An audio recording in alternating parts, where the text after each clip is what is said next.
আমাদের এখানে কোনো ধরনের কোনো ঝামেলা নেই, শান্তিপূর্ণ আমাদের দুজনের জীবন। তবে বর্তমানে আমাদের অশান্তি সুখে আছে। মামা কিন্তু আর সহ্য করা যাচ্ছে না। আজকে একটা দখল করতে হবে। যা, তুই হচ্ছিস আমার রয়্যাল মেম্বার।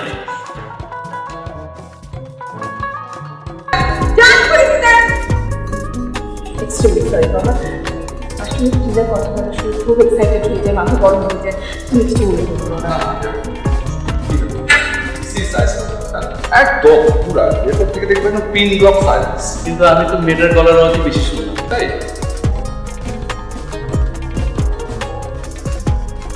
কত বড় সাহস তোমার মতো একটা সিন লিখে বলে আমি আমি বেঙ্গা ছিল না তাই এর প্রতিশোধ আমি নিয়েই ছাড়ব। কি করছিস? যে গতকাল জিনিসগুলো হয়ে গেছে খারাপ ব্যাপার করলাম না, তাই ভাবলাম যে তাদেরকে একটু বিরিয়ানি দিয়ে আসি আর সরিও বলে আসি। লক্ষ্মী মেয়ে, খুব ভালো চিন্তা করেছিস। কালকে আসলে তুই অনেক বেশি খারাপ ব্যাপার করে ডাক্তার ছিল বুঝিস না, তুই দরকার হয়ে যায়। হ্যাঁ একদম ঠিক বলেছো, একটু বেশি খারাপ ব্যাপার করেছি। আচ্ছা যাই, এটা গিয়ে দিয়ে আসি। মামা তুমি কেমন আছো? তোমার খালামণি ভালো আছে তো? জি মামা, সবাই ভালো আছে। আজকে হয়েছে তুই উপরের প্রোডাক্টের নামে এটাকে বিয়ে করবি। মেয়েটার হাতের রান্না অসাধারণ। দুপুরবেলায় আমাদের দুজনের জন্য বিরিয়ানি নিয়ে এসেছি। কি যে টেস্ট বিরিয়ানি!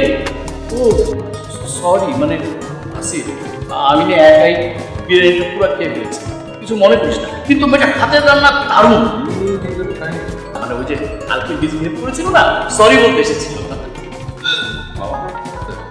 কোনো কথা হবে না বাবা।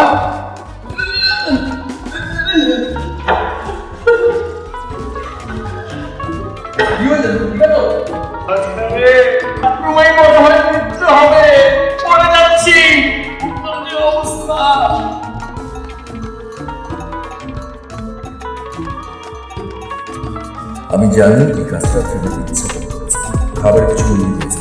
আমাদের একার জন্য করলেও জিনিসটা মারা যায়। মামার কেমন হচ্ছে উঠি না আপনার অবস্থা দেখে আর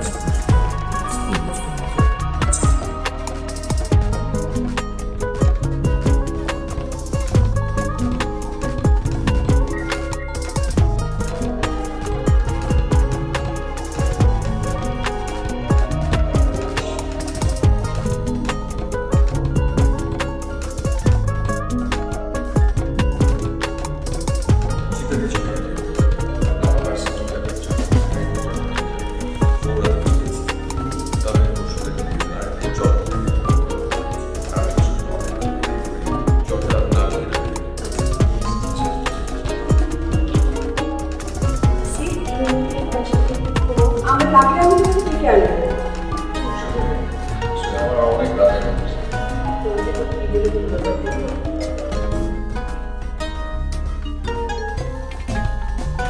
আপনি এখন আমি কি করছেন?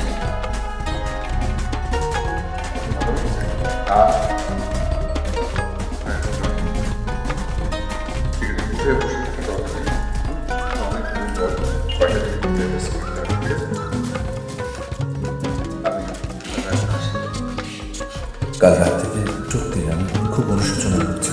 আমার ট্রেনের সাথে সত্যি আমারটা করা ঠিক না, কিন্তু আমার কেমন লাগছে। আমি শিওর কালকে রাতে ছাদের দরজাটা আটকানো আসিফের কাছে। সেই দিনে ওষুধ মিলানো খাবারের প্রতিশোধ নিতে ওই কাজটা করেছে। তাহলে এখন আবার এই ফুল এই চকলেট নিয়ে তো ঢং কেন? কাল রাতেও শুনলাম সারা রাত আমার বিছানার পাশে